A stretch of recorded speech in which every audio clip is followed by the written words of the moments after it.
Evil is a rejection of life. Thus, I am a guardian against evil. This is real firepower! Hey guys, my name's Troy. I like to read, and welcome to everything I read in February 2026. I tried filming one of these for January, but it did not go very well. I thought it was kind of poop. I scrapped the video. So I want to retry for February. I have like, not a plan per se, but it's definitely a lot more structured than the last one was. So I'm excited. I hope it works out well because I like talking about things I read, obviously. I'll be completely honest, I was kind of really busy throughout the month of February, so I didn't read too much. I definitely tried to pick up the slack in the last few days so I could have something to record for this video. I don't know how long this video will be, but get comfy, grab a snack, I guess, and you're gonna listen to me yap about books for whoever knows how long. Starting off on February 4th, I read Y: The Last Man, Unmanned, written by Brian K. Vaughan.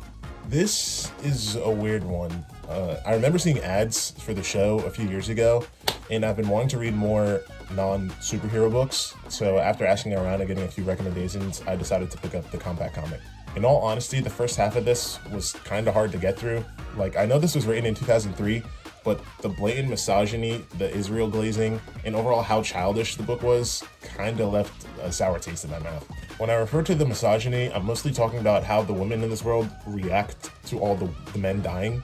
If you guys don't know, that's the premise of Y: The Last Man. Every man on Earth dies, and there's only one man. While there are some outliers, the remaining women on Earth can be categorized into two main groups. The women who have seemingly nothing else to live for now that their husbands are dead, or the Amazons or the people of Marysville who seem to be doing just fine without men in their lives. And while there are compelling stories to be told on both sides, I tend to find myself more interested in that of the latter. The main character, Yorick, who is a magician and an escape artist, is a compelling enough protagonist to keep me interested.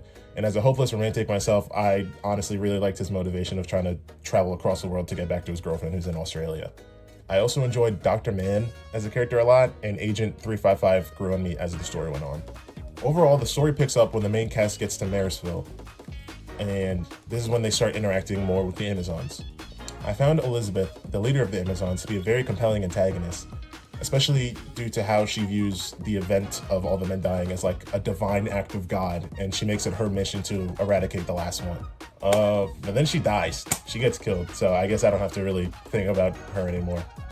That part was kind of lame. It felt like wasted potential because she seemed like a really interesting character. The book ends on a solid plot twist, and as it went on, I'm starting to enjoy the main cast more. I thought the read was all right. I don't mind reading more of like the entire story later down the line, considering it's one of the best Vertigo books ever, people say, but I'm in no rush considering I didn't love the compact.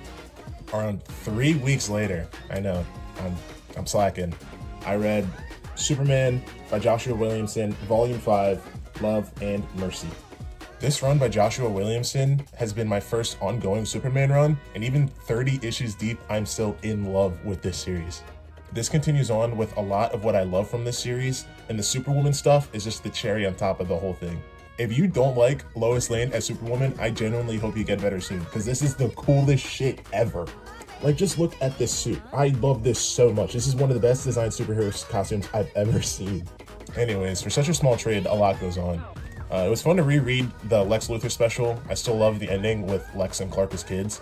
And this trade also brought back a lot of characters from early in the run, such as Marilyn Moonlight and Farm and Graph. So it was fun seeing them again. The plot twist with Mercy and XL is still pretty solid on reread, and XL asking Lois Lane to leave Clark to be a power couple with him was so random. Like, has Lex Luthor ever been like teased to have a crush on Lois Lane? I honestly wouldn't put it past him it matches his like slime ball personality of hating Superman so much, like dedicating his life to hating Superman, but still wanting to bang his wife. In terms of the artwork, Eddie Barrows does a lot of the penciling here, and I don't dislike his art per se, but it's hard to follow up the numbers Dan Mora was putting up in the last trade. And speaking of, Mr. Mora himself does, thankfully, have a handful of pages in this trade.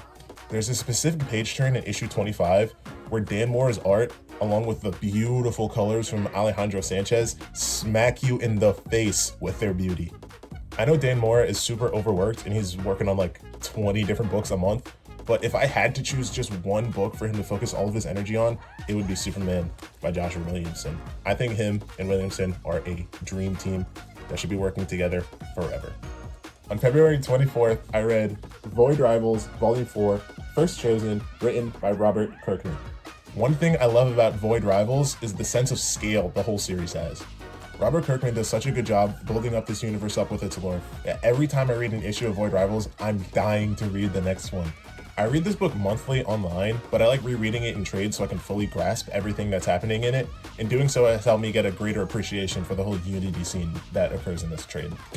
I remember being confused about how fast everything happened with the two sides of the planet unifying, but now on reread, I got a better understanding of it. One thing I want to highlight is the artwork by Connor Hughes on this book. Apparently, the majority of Void Rivals has been drawn by other people, but when I think of Void Rivals, I think of his art. So I'm pretty sad he's not going to be on the book any longer after this trade, I believe. His art blends so well with the beautiful yellow and purple color scheme this book has. In terms of plot, this focuses on Skuxoid interacting with the many other Skuxoids that have been scattered across the universe. He's always been one of my favorite characters, so it's fun seeing him interact with more versions of himself throughout a lot of this. Another big focus of the trade is the dynamic between Solila and Darak, which I'm a big fan of. I don't want to be too shipping brained, but I like viewing the little back and forth they always have going on as flirting. It makes me wonder if there'll ever be a full-fledged couple down the line. Overall, this trade is another great addition to a great series that is Void Rivals. I hope the next arc, the Quintesson War, delivers on all fronts. I'm real excited for it. And finally, on February 28th, I read Transformers Volume 4, Conquer and Control, written by Daniel Warren Johnson. With this trade comes the end of the run of Daniel Warren Johnson on Transformers. I read Transformers monthly, so it's not like I'm experiencing this ending for the first time, but being able to sit down and read a good stretch of issues in one sitting has given me a greater appreciation for the conclusion and the run as a whole. This starts off with two relatively standalone stories, that being the Energon Universe special story with Jazz and the Megatron solo issue. While being drastically different in tone, art, and plot relevance, they both do a good job highlighting aspects of the character of Focus. In terms of Jazz, his love for music is one of his most human traits, and seeing him cross the universe to fill his life goal, that being to find jazz music that he hears on Cybertron, was really touching. In terms of Meggy, his trials, with what I can only assume are the Quintessons, allow us to see more into his mindset behind his actions in the war. It also adds a good sense of world building to the story. I know another Megatron-focused issue is coming out soon, so hopefully that'll be a follow-up to this one, and also tease the long-awaited Void Rivals crossover. The rest of the trade as a whole is a lot of what I love about this series.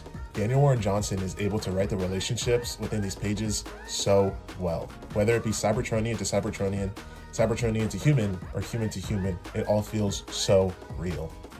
I've been enjoying the newest issues written by Robert Kirkman, and I have no doubt he'll stay at the consistency he's been at, but a big part of me will miss Daniel Warren Johnson on this book.